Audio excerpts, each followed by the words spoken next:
मला माहितीये की आता बोर्डाची परीक्षा जवळ आली आहे आणि तुम्हाला सर्व टॉपिक्स खूप फास्ट मध्ये इतिहासाचे कव्हर करून पाहिजे. तर hello and welcome all of you students. मी सुयोग कुरळकर आणि आपण सुरू करूया या क्लासला, ज्यामध्ये आपण इतिहास लेखन आणि भारतीय परंपरा हा सेकंड चॅप्टर जो आहे तो रिवाइज करणार आहोत with the help of sticky notes. Let's get started with this topic. So पहिला जो आहे भारतीय इतिहास लेखन जे आहे त्याच्याबद्दल तुम्हाला पहिली गोष्ट तर माहिती असली पाहिजे की लगेच त्याच्यात इतिहास लिहायला सुरुवात होत नाही. आपल्या ब्रिटिश लोकांनी, सो कॉल्ड ब्रिटिश लोक, यांनी आपला चुकीचा इतिहास लिहिला आणि तो जगासमोर आणला. खंड लिहून ठेवले की भारतातले लोक अशिक्षित आहेत, आपण म्हणू शकतो मूर्ख आहेत, अशा प्रकारच्या गोष्टी त्यांनी तिथे दाखवल्या. रानटी वगैरे शब्द आपल्यासाठी वापरले की हे लोक रानटी आहेत, हे जंगलात राहणे आहेत, यांना काही समजत नाही. तर अशा गोष्टी आपल्यासाठी ब्रिटिशांनी वापरल्या आणि त्या गोष्टीवरती आपल्याला उत्तर देणं आवश्यक होतं. यासाठी पुढे काही इतिहासकार आले, त्यांची नावं आपण पाहू. या चॅप्टरमध्ये राष्ट्रवादी इतिहास लेखन काय, वसाहतवादी इतिहास लेखन काय असतं, त्याचबरोबर मार्क्सवादी इतिहास लेखन काय असतं, या सगळ्या गोष्टीबद्दल डिस्कशन होणार आहे. सो स्टार्ट करू या टॉपिकला. पहिली गोष्ट जी आहे, प्रत्येक व्यक्तीला वाटतं की आपल्या पूर्वजाचे पराक्रम, त्याचबरोबर आपली दैवत परंपरा, देवी देवतांविषयी ज्या सगळ्या गोष्टी आहेत ज्यांना ते मानत होते, समाजात जे काही बदल झाले, कथा आहे, गीत आहे, आख्यायिका आहे, ह्या सगळ्या काय झाल्या पाहिजे, स्टोअर झाल्या पाहिजे. म्हणजे एका पिढीकडून दुसऱ्या पिढीकडे त्या पोहोचल्या आल्या पाहिजे असं प्रत्येकाला वाटत असतं. पण त्यावेळेस कोणताही असं माध्यम नव्हतं की ते पोहोचवण्यात यावं. पेपर नव्हता, पेन नव्हता, पेन्सिल नव्हती, ना त्यांच्याकडे त्या बाबतीत भाषाही नव्हती. तर ह्या गोष्टी त्यांनाही वाटत होत्या. मग त्या कोणत्या माध्यमातून पुढे गेल्या, त्या मौखिक परंपरेतून, म्हणजे एका पिढीतून दुसऱ्या पिढीकडे कशा गेल्या, बाय डिफॉल्ट त्यानं याला त्यानं सांगितलं, त्यानं त्याला सांगितलं, अशा पद्धतीनं गेल्या. ती होती मौखिक परंपरा. दुसरं आहे जुने लिखित पुरावे. आता आपल्याला जेव्हा आपण पाहतो, हडप्पा संस्कृती जी 5,000 वर्षापूर्वी आपल्या भारतामध्ये होती अस्तित्वात, त्यामध्ये आपल्याला एक लिपी सापडते, पण ती आपण वाचू शकत नाही. लेखन कला अस्तित्वात होती, याचं ते सगळ्यात मोठं काय आहे, उदाहरण आहे. पण लिपी वाचण्यात त्या हडप्पाचं आपल्याला काही यश आलेलं नाही. पण आपण जेव्हा थोडं पुढे येतो, त्यामध्ये मौर्य कालखंड जेव्हा येतो, त्या मौर्य कालखंडामध्ये सम्राट अशोक जे आहेत, मौर्य साम्राज्याचे महत्वाचे राजे, त्यांचे शिलालेख आपल्याला सापडतात. शिलालेख म्हणजे दगडावरती जे कोरून लिहिलं गेलेलं होतं. भारतातला सर्वात प्राचीन ऐतिहासिक स्वरूपाचं जे लेखन आहे ते कधी झालं होतं, मौर्य सम्राट अशोकाच्या काळामध्ये, इसवी सन पूर्व 3ऱ्या शतकामध्ये. ठीक आहे, 3ऱ्या शतकामध्ये हे झालं होतं. त्यानंतर आले कोरीव लेख. ओके, हे कोरीव लेख काय सांगायचे आपल्याला, त्या कोरून ठेवलेल्या याच्यामध्ये राजाचा काळ सांगायचे. हे कोणत्या भाषेमध्ये असायचे, तत्कालीन ज्या काही भाषा होत्या, जसं पाली होती, संस्कृत होती आणि अर्धमागधी भाषा होती, अशा 3 भाषा होत्या. यामध्ये आपल्याला वंशावळ समजायची की जसं तो एक सातकर्णी, गौतमीपुत्र सातकर्णी नावाचा राजा होता, त्याच्याबद्दल लिहून ठेवलेलं आहे. ती समुद्र तोय पित वाहन, आणि त्याच्यामध्ये त्याच्या साम्राज्यातल्या महत्वाच्या राजांचा एक हे पण दिलेला आहे, वंशावळीचा काळ. म्हणजे याच्यापासून हा आला, त्याच्यापासून हा आला, आणि याच्यापासून हे सगळं सुरू झालं होतं. शासन व्यवस्था समजते, त्यांनी राज्यविस्तार कुठपर्यंत केला होता. जसं ज्याच्या घोड्यांनी 3 समुद्राचं पाणी प्यायलेलं होतं, तो गौतमीपुत्र सातकर्णी. शासन व्यवस्था समजते, समाजात लोक कसे राहायचे ते समजतं, हवामान कसं होतं, दुष्काळ कसं होतं, या सगळ्या गोष्टी आपल्याला कशात समजतात बेटा, कोरीव लेखामध्ये समजतात. आता याच्यातला जो पुढचा महत्वाचा पार्ट आहे तो म्हणजे की प्राचीन इतिहासामध्ये, प्राचीन भारतामध्ये इतिहास लेखन कसं झालं. तर आता याच्यामध्ये बरेच साहित्य आपल्याला पाहायला मिळतात. जसं की याच्यामध्ये इतिहासाची महत्वाची साधनं आपल्याला माहिती पाहिजे, त्या कोणकोणत्या माध्यमातून आपल्याला भारतातला इतिहास खराखुरा माहिती पडला. त्यातली महत्वाची साधनं जी आहे, त्यामध्ये पहिलं साधन आहे धातूची नाणी. जे धातूची कॉइन्स होते, नाणी होते, यावरती आपल्याला राजाचा काळ समजतो, त्याचबरोबर त्याची भाषा समजते आणि त्याचा कार्यकाळ समजतो, आणि कोणत्या क्षेत्रात तो प्रगत होता हेही समजतं. तुम्हाला समुद्रगुप्त नावाचा एक राजा माहित आहे, त्याच्या नाण्यावरती काय होतं, जहाज होतं. म्हणजे जहाज या सगळ्या गोष्टीमध्ये तो व्यापारामध्ये पारंगत होता. शिल्प सापडतात, दगडाने बनवलेली शिल्प, मूर्त्या वगैरे. ताम्रपट्ट सापडतात, तांब्याच्या पत्र्यावरती जे लिहून ठेवलं गेलं होतं. त्यानंतर मूर्ती, वेगवेगळ्या मूर्त्यांमधून आपल्याला माहिती मिळते. सौगवळा नावाचा एक ताम्रपट्ट सापडलेला आहे. त्या सौगवळा ताम्रपटावरती जर तुम्ही ऑब्झर्वेशन केलं, तो कुठं आहे ते कमेंट बॉक्समध्ये नक्की सांगा. तर त्या सौगवळा ताम्रपटामध्ये आपल्याला दिसतं की धान्याची कोठारं, त्याचबरोबर दुष्काळ निवारण्यासाठी ज्या काही गोष्टी बनवलेल्या होत्या त्या ताम्रपटावर दिसतात. आणि हा ताम्रपट कुठे आहे आणि कुठे सापडलेला होता हे कमेंट करून नक्की सांगा, कारण ते इम्पॉर्टंट आहे. प्राचीन भारतातलं साहित्य जर आपण पाहिलं तर महाकाव्याच्या बाबतीमध्ये भारतात रामायण महाभारत होऊन गेले, जे सामाजिक धार्मिक सांस्कृतिक माहिती देतात. पुराण होऊन गेले, 18 पुराण होऊन गेलेले आहेत. त्याच्यात वंशावळ आणि परंपरा राजा महाराजांची समजते. बौद्ध जैन साहित्य होऊन गेलेलं आहे. त्यामध्ये त्रिपिटक होऊन गेले, सुप्त पिटक, विनय पिटक, अभिधम्म पिटक. या पिटकांमध्ये आपल्याला तत्कालीन राजांची माहिती मिळते. यामध्ये आगम पण आहेत, धर्माचं, तत्वज्ञानाचं, समाजाचं ज्ञान यात मिळतं. ऐतिहासिक काव्य जसं की हर्षचरित नावाचं जे काव्य आहे, जे भानभट्ट याने लिहिलेलं आहे, ते कोणावर लिहिलेलं होतं? ते हर्षवर्धन नावाच्या राजाविषयी लिहिलेलं होतं. भानभट्ट याने हर्षचरित नावाचा ग्रंथ लिहिला, जो हर्षवर्धनाच्या काळाचं वास्तववादी चित्रण करतो. परकीय प्रवासांचं वर्णन जर पाहिलं आपण, तर विविध प्रवासी येऊन गेले. त्यांनी समाजाबद्दल, राजकारणाबद्दल, अर्थव्यवस्थेबद्दल जे आहे ते वर्णन केलेलं आहे. याच्यामध्ये ह्युएन सॅंग आहे, इत्सिंग आहे, त्यानंतर बरेच आहेत. ओके, तर हे लोक आपल्या भारतामध्ये आले होते आणि त्यांनी आपल्या भारतामध्ये त्यावेळेस काय परिस्थिती होती हे व्यवस्थित दिलेलं आहे. आता ते कोण कोण होते? तर पहिला होता अल्बेरुनी. हा अल्बेरुनी मोहम्मद गझनीच्या काळात आला होता. त्यानं भारतीय विज्ञानाबद्दल सांगितलं, समाज जीवनाबद्दल सांगितलं. नंतर जो आला इब्न बतूता आला, तो मोहम्मद बिन तुगलकाच्या काळात आला होता. प्रशासन, समाज, राजकारणाची माहिती त्यानं दिली. मार्को पोलो आला होता मेडिवल इंडियामध्ये. त्यानं व्यापार, बंदर आणि संस्कृतीबद्दल माहिती दिली. अब्दुल रज्जाक आला होता विजयनगर साम्राज्यात. त्यानं पण आपल्याला तीच माहिती दिली. निकोलो कोंटी येऊन गेलाय दक्षिण भारतामध्ये कृष्णदेवराय दरबार विजयनगर साम्राज्यात. बार्बोसा, हे डोमिंगो पायस, हे लोक पण सामाजिक राजकीय माहिती आपल्याला आपल्या भारताविषयी जे आहेत ते निदर्शनास आणून देतात. आता परकीय प्रवासांचं आपण पाहिलं, याच्या पुढचा जो पार्ट आहे तो आहे मध्ययुगीन भारतामध्ये इतिहास लेखन कसं व्हायचं. तर बेसिक हेच व्हायचं की पूर्वजांचे पराक्रम नेहमी सांगितले जायचे, देवी देवतांच्या बद्दल प्रगाढ लिहिलेलं होतं आणि सामाजिक बदल लिहिलेले होते. तसंच कथेच्या माध्यमातून, गीताच्या माध्यमातून आणि विविध आख्यायिकाही होत्या. ह्या सगळ्या गोष्टी त्या काळामध्ये प्रखर दर्शनं जे आहे आपल्याला पाहायला मिळतात. त्यानंतरचा जो पार्ट आहे जुनं लिखित पुरावे. जसं कल्हण नावाचा जो महत्वाचा लेखक होऊन गेला, यानं काश्मीरचा इतिहास लिहिलाय त्याच्या रजत रांगिनी नावाच्या ग्रंथामध्ये. कोरीव लेख, नाणी, वास्तू, स्थानिक परंपरा याचा चिकित्सक अभ्यास त्यानं केलेला होता. इतिहास लेखन शास्त्रशुद्ध कसं असावं याची झलक त्यानं जगासमोर आणली आणि आधुनिक इतिहास लेखनाशी साम्य दाखवणारा एक प्राचीन ग्रंथ लिहिला गेला होता. या सगळ्या महत्वाच्या गोष्टी ज्या आहेत ह्या लिखित पुराव्यांच्या माध्यमातून आपल्याला समजतात. त्यातले अजून काही गोष्टी बघूया. जसं जियाउद्दीन बर्नी यानं तारीख हे फिरोजशाही नावाचा ग्रंथ लिहिला होता, ज्याच्यावर शेवट मॅप विचारला जातो, चार्ट विचारला जातो. त्यानं पराक्रमातले जो चुकीची धोरणं, राजाची विद्वान संत यांचा विचार केला नव्हता, हे सगळ्या गोष्टी त्यानं सांगितल्या तारीख हे फिरोजशाहीमध्ये. बाबरने एक ग्रंथ लिहिला तुझुक ए बाबरी. त्याचं आत्मचरित्र आहे, युद्ध, शहर, अर्थव्यवस्था ह्या सगळ्या गोष्टीबद्दल त्यानं लिहिलं. अबुल फजल यानं अकबरनामा लिहिला होता. त्यानं कागदपत्राचं संकलन करून, कसून छाननी करून चिकित्सक, राजाच्या चुका गिका सगळ्या दाखवलेल्या आहेत अबुल फजलच्या अकबरनाम्यामध्ये. आणि मुस्लिम इतिहासकारांमध्ये आपल्याला बरेच लोक पाहायला मिळतात. जसं हसन निजामी पाहायला मिळतो.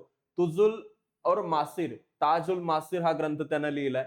तबाकते नासिरी हा मिन्नाज सिराज यानं लिहिलेला ग्रंथ आहे.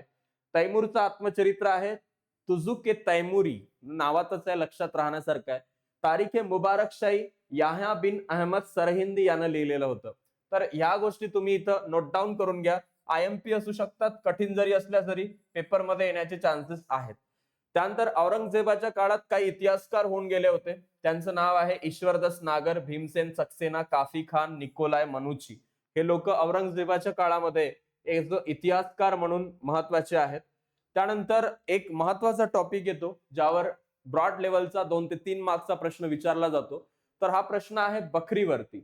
बखर काय आहे? एक ऐतिहासिक स्वरूपाचं मराठी लिखाण आहे. बखरीचे प्रकार असतात: चरित्रात्मक, वंशचरित्रात्मक, प्रसंगात्मक, पंथीय, आत्मचरित्रपर, कैफियत, राजनीतिक आणि पौराणिक. बखर कुणाची असते? शूरवीरांची असते, ज्यांनी आपल्या मातीसाठी, भारत भूमीसाठी आपले प्राणपणाला लावले, त्या लोकांची बखर असते. त्यामध्ये काही वंशाची बखर असते, पंथाची बखर असते, आत्मचरित्राची बखर असते, प्रसंगाची बखर असते. जसं तुम्हाला तो प्रसंग माहिती आहे, आपल्या छत्रपती शिवाजी महाराजांनी अफजल खानाचा कोतळा, तो वाला प्रसंग लिहून ठेवला. अज्ञानदास नावाचा एक लेखक होता. तर ह्या सगळ्या गोष्टी आपल्याला बखरीमध्ये दिसतात. सभासद बखर कोणी लिहिलेली आहे? छत्रपती शिवाजी महाराजांच्या इतिहासावरती जी आधारित आहे ती लिहिली होती कृष्णाजी अनंत सभासद यांनी. भाऊसाहेबांची बखर कशाशी संबंधित आहे? पानिपतच्या लढाईशी संबंधित आहे. पानिपतची बखर कोणाशी संबंधित आहे? पानिपतच्या युद्धाशी केंद्रित आणखी एक बखर होती. भाऊसाहेब आणि पानिपत दोन्ही सेमच आहे, एकाच गोष्टी. होळकरांची कैफियत हे होळकर घराण्याचा इतिहास सांगते आणि ती पण एक महत्वाची बखर आपल्याला याच्यामध्ये पाहायला मिळते. त्यानंतर मराठी बखरीच्या बाबतीमध्ये पुरातत्वीय विद्या आणि संशोधन हे पण झालं. हा टॉपिक इथे बखरीचा संपला, पण इथं नवीन सुरू झालाय, पुरातत्व विद्या आणि संशोधन. अलेक्झांडर कॅनिंगम नावाचा जो एक ब्रिटिश अधिकारी होता, ज्याच्याच माध्यमातून हडप्पा नावाच्या त्या ठिकाणी जॉन मार्शल वगैरे येऊन हडप्पा संस्कृतीचं उत्खनन झालं. त्याच्यामध्ये इंडियन आर्किओलॉजिकल सर्वेचे पहिले सरसंचालक होते अलेक्झांडर कॅनिंगम. बौद्ध ग्रंथामध्ये उल्लेख असलेल्या स्थळावर त्यानं उत्खनन केली. जॉन मार्शल जो होता यानं हडप्पा संस्कृतीचा शोध लावला. भारतीय संस्कृतीचा जो इतिहास आहे इसवी सनाच्या 3ऱ्या सहस्त्रकापर्यंत जे आहे ते मानला जातो असं त्यांनी सिद्धही केलं. आणि ह्या सगळ्या गोष्टी यांची नावं आपल्याला महत्वाची आहेत. जॉन मार्शल, त्यानंतर अलेक्झांडर कॅनिंगम इंडियन आर्किओलॉजिकल सर्वेचा पहिला सरसंचालक होता. अजून काही हिंट्स तुम्हाला देतो. जसं जेम्स मिल आला होता, त्याने ग्रंथ लिहिला होता the history of British India, याच्यावर क्वेश्चन आलेला आहे. त्यानं त्या ग्रंथामध्ये पूर्वग्रह दूषित भारतीय संस्कृतीचा अवमान केलेला आहे, म्हणजे अपमान केलेला आहे. त्यानंतर ह्या एल्फिन्स्टन आला होता, माउंट स्टुअर्ट एल्फिन्स्टन, यानं द हिस्ट्री ऑफ इंडिया हा ग्रंथ लिहिला. संतुलित दृष्टिकोन ठेवला, चांगलं पण म्हटलं, वाईट पण म्हटलं. त्यानंतर डफर आला होता, ग्रँड डफ, हिस्ट्री ऑफ मराठा लिहिला. मराठ्यांचा इतिहास तो ब्रिटिशांच्या नजरेतून दाखवला आणि चुकीचा इतिहास लिहून ठेवलाय. आणि जे खंड जेवढे काय लिहिले सगळे जे आहे टीका करण्यासारखे आहेत. याला उत्तर नंती दिलेले होते विका राजवाडे वगैरे व्यक्तींनी. त्यानंतर कॉलोनियल टोड, ॲनल्स आणि अँटिक्विटीज ऑफ राजस्थान, राजस्थानचा इतिहास लिहिलाय टोडनं. विलियम विल्सन हंटर यानं भारताचा द्विखंडात्मक इतिहास लिहिलाय निष्पक्षपाती वृत्तीचा. आणि या सगळ्या लोकांनी विका राजवाडे, विष्णू कृष्ण चिपळूणकर, विष्णू शास्त्री आहेत, विष्णू शास्त्री चिपळूणकर, नीलकंठ जनार्दन कीर्तने, या लोकांनी त्या ब्रिटिशांच्या मर्यादा त्यांना व्यवस्थित दाखवल्या. उनकी ब्रिटिशों की औकात अच्छे से दिखाने के लिए कि आपने गलत लिखा है, लिखिए सही इतिहास पढ़िए पहले. तर ह्या गोष्टी करण्यामध्ये नीलकंठ कीर्तने, विष्णू शास्त्री चिपळूणकर आणि विका राजवाडे यांची नाव महत्वाची आहे. मराठ्यांच्या इतिहासाची साधनेचे 22 खंड यांनी लिहिले होते विका राजवाडे यांनी. आणि भारतीय इतिहास लेखनाच्या चिकित्सेवर त्यांनी भर दिला होता. त्यानंतर आहे वसाहतवादी इतिहास लेखन कशाला म्हणतात? Okay, colonial historiography.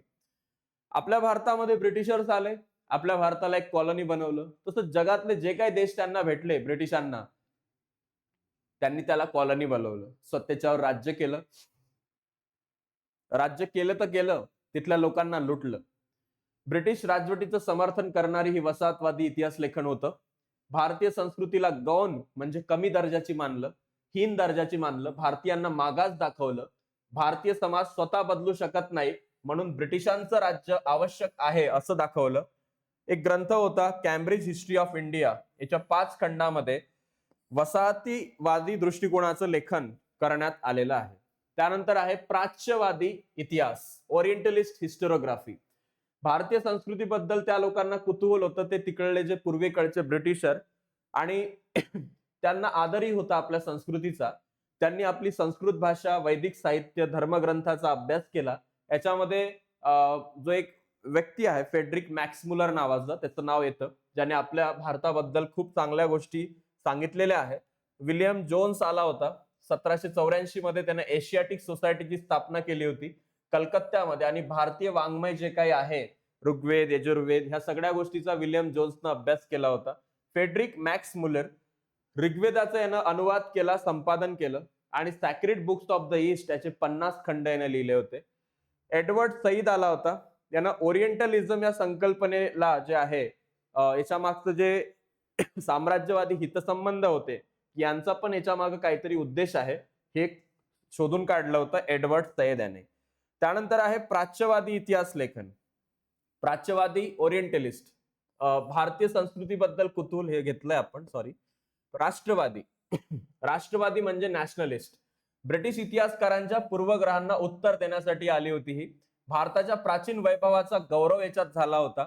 भारतीयांची आत्मजाणीव जागृत करण्यासाठी ही आली होती आणि अनेकदा चिकित्सतेचा अभाव असल्याची टीका यांनी नेहमी केली होती. विष्णुशास्त्री चिपळूणकर यांनी ब्रिटिश इतिहास लेखनाला प्रत्युत्तर दिलं. रानडे यांनी the rise of Maratha power हा ग्रंथ लिहिला, त्याच्यातून त्यांना उत्तर दिलं. राजवाडे यांनी मराठ्यांच्या इतिहासाची साधने याचे 22 खंड लिहिले, त्याच्यातून उत्तर दिलं. आणि विदा Savarkar the Indian war of independence 1857 भारतीय स्वातंत्र्य समर 1857 हा ग्रंथ लिहून त्याच्यातून ब्रिटिशांना त्यांची उत्तरं दिली. त्यानंतर आला मार्क्सवादी इतिहास, जो कार्ल मार्क्सच्या थेअरीवर आधारित आहे. उत्पादनाची साधनं, उत्पादनाची पद्धती, वर्ग संघर्ष, गरीब श्रीमंत वाला शिकवलाय 4-5 वेळा. सर्वसामान्य लोकांवर सामाजिक आर्थिक बदलांचा परिणाम, जाती व्यवस्थेतील बदलाचा अभ्यास, या सगळ्या गोष्टींचा विचार मार्क्सवादी इतिहास लेखनात केला होता. दामोदर कोसंबी, रामशरण शर्मा, कॉम्रेड पाटील आणि Shripad Amrit Dange primitive कम्युनॅलिझम to slavery हा ग्रंथ त्यांनी लिहिलेला आहे. या सगळ्या गोष्टी मार्क्सवादी इतिहासात झालेल्या आहेत. त्यानंतर आहे वंचितांचा इतिहास. याच्यामध्ये इतिहासाचं केंद्र समाजाच्या तळागाळातले जे वंचित SC ST OBC जे लोक आहेत, शेतकरी आहेत, मजूर आहेत, दलित आहेत, यांचा इतिहास जो आहे तो वंचितांचा सबाल्टन हिस्ट्री आहे. लोककथा, लोकपरंपरा, आत्मकथन याचा इतिहासाचा स्रोत म्हणून याचा स्वीकार केला गेलेला आहे. सोबतच याच्यामध्ये आपल्याला अँटोनियो ग्रॅम्सी नावाचा जो लेखक आहे, विचारवंत आहे, यानं सबाल्टन संकल्पनेचा आधार मानला. रणजित गुहा सबाल्टन स्टडीज. महात्मा ज्योतिराव फुले गुलामगिरी नावाचा ग्रंथ लिहिलाय, शूद्रातिशूद्रांचा इतिहास गुलामगिरीमध्ये. डॉक्टर बाबासाहेब आंबेडकरांनी हू वेअर दी शूद्राज आणि द अनटचेबल्स या ग्रंथामध्ये जे आहे त्या सगळ्या गोष्टीचा पूर्ण उल्लेख केलेला आहे. स्त्रीवादी इतिहास लेखनामध्ये स्त्रियांच्या संबंधित इतिहास जो होता त्याच्याबद्दल आलेला आहे. स्त्रियांचा इतिहासात स्थान शोधणं, साहित्य, कामगिरी समोर आणणं, पुरुष प्रधान जातीप्रधान रचनेवर टीका केली. ताराबाई शिंदे यांचं नाव तुम्हाला इथं आठवायला पाहिजे. कोणाकोणाला आठवतंय? तर हे सगळे ग्रंथ. ताराबाई शिंदे यांनी पहिलं पुस्तक स्त्रियांसाठी लिहिलं, स्त्री पुरुष तुलना 1882 मध्ये. पंडिता रमाबाई यांनी हाय कास्ट हिंदू वुमेन 1888 मध्ये. Meera Kosambi crossing threshold feminist essays in social history. Sharmila Rege writing caste, writing gender, reading Dalit women's testimonies हे ग्रंथ त्यावेळेस लिहिलेले होते. आणि या सगळ्या गोष्टींमध्ये आपल्याला कितीतरी प्रश्न एका शॉर्ट व्हिडिओमध्ये मिळून जातात. आणि ह्या व्हिडिओला तुम्ही जर 3-4 वेळा पाहिलं, परीक्षेच्या आधी एकदा जायच्या आधी रिवाइज केलं तर नक्की तुम्हाला फायदा होईल. या व्हिडिओला जास्तीत जास्त तुमच्या मित्रांपर्यंत शेअर करा, या व्हिडिओला लाईक करा आणि या चॅनलला सबस्क्राईब करायला विसरू नका. Thank you so much.